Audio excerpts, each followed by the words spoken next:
Hey everybody, welcome to The Better Route. This is an inaugural episode. This is an episode 001, right?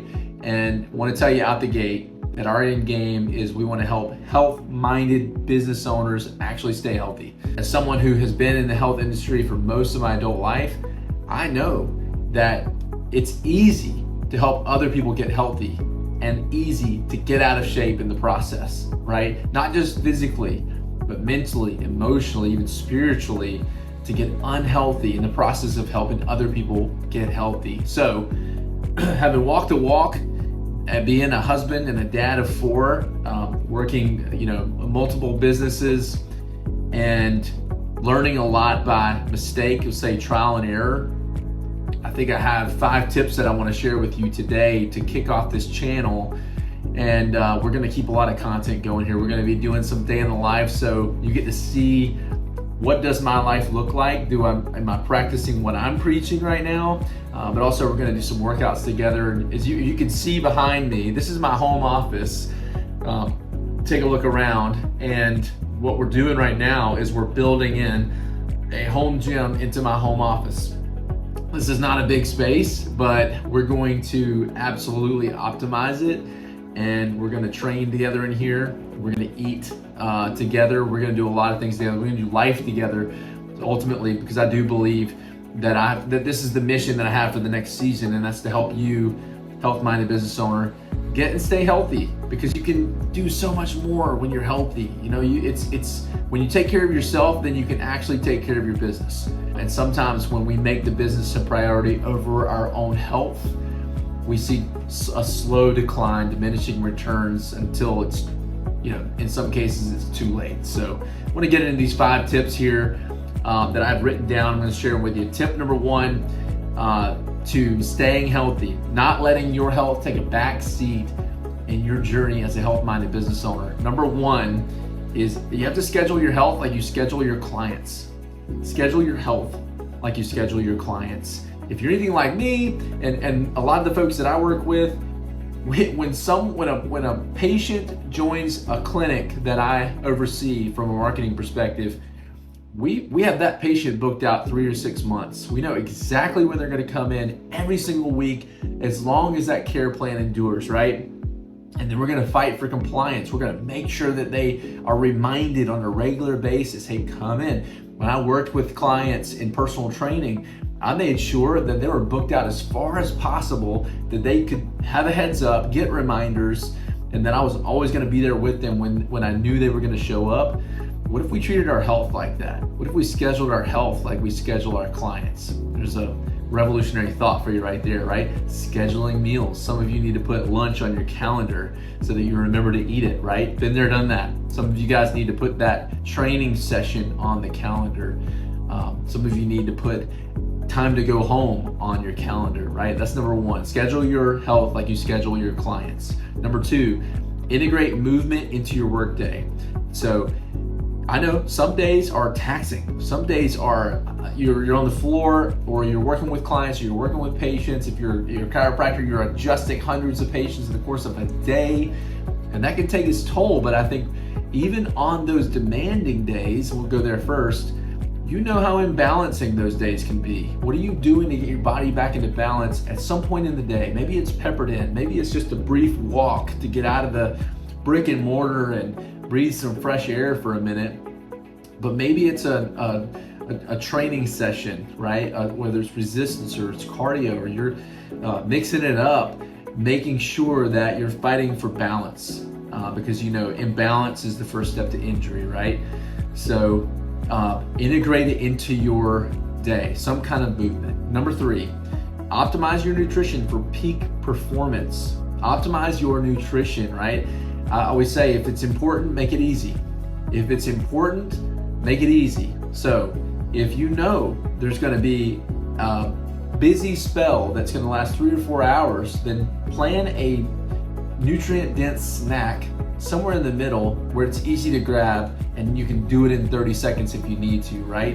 Where you do have breaks, maybe it's lunch is a little earlier and lunch is a little late, but you've planned for it. So important, right? Optimize your nutrition for peak performance. On days where you know you're going to be running hot, make sure you stay hydrated. And this is something I'm learning right now is water is good, but putting something in your water, electrolytes, is so much better, because you can drink all the water in the world and still get dehydrated depending on how hard you're working. On days where I'm putting in a long run or a sweaty workout and I'm sweating so much salt out, my shirt turns white, right?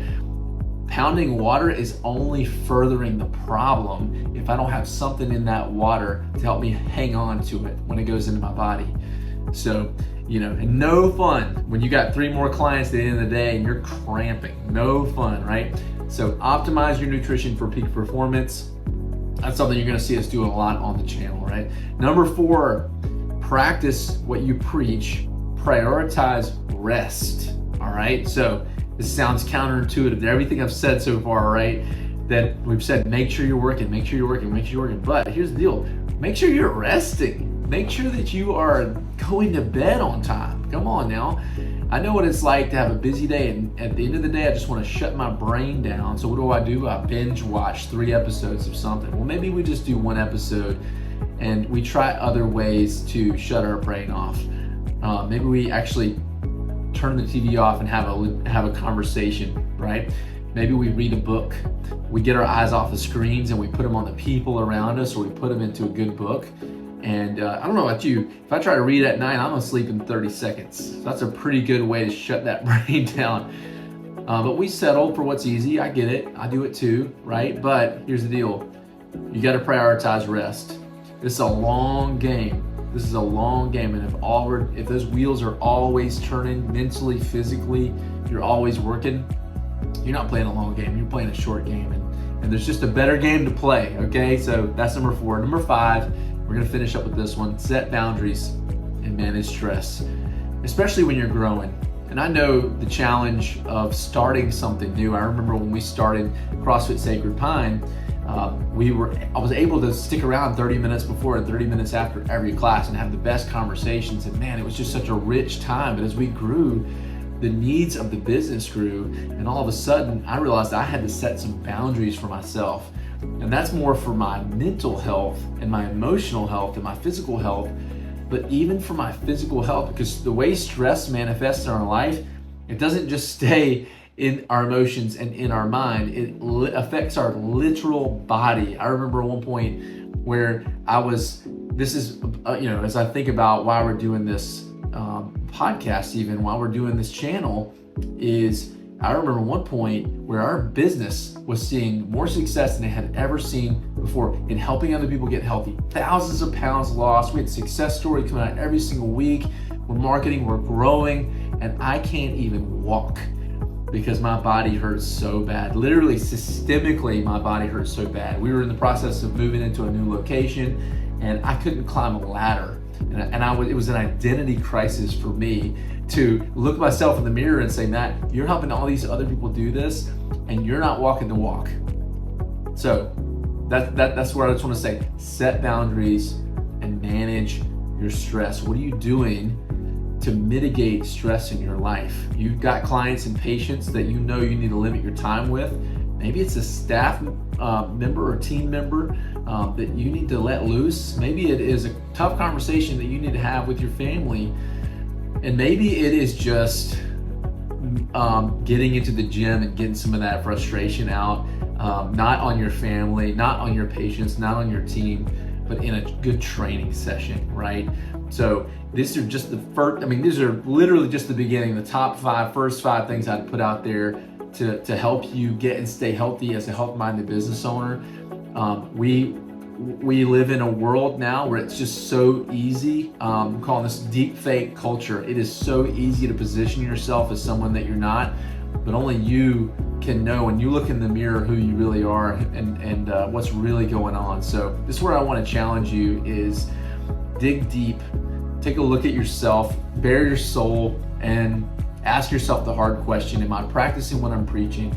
Am I walking the walk? Because at the end of the day, if you don't care for yourself, you can't care for your business. So thanks for joining us on episode 1. More to come, but I'm just honored to get to start the conversation with you, and we'll see you guys in the next episode.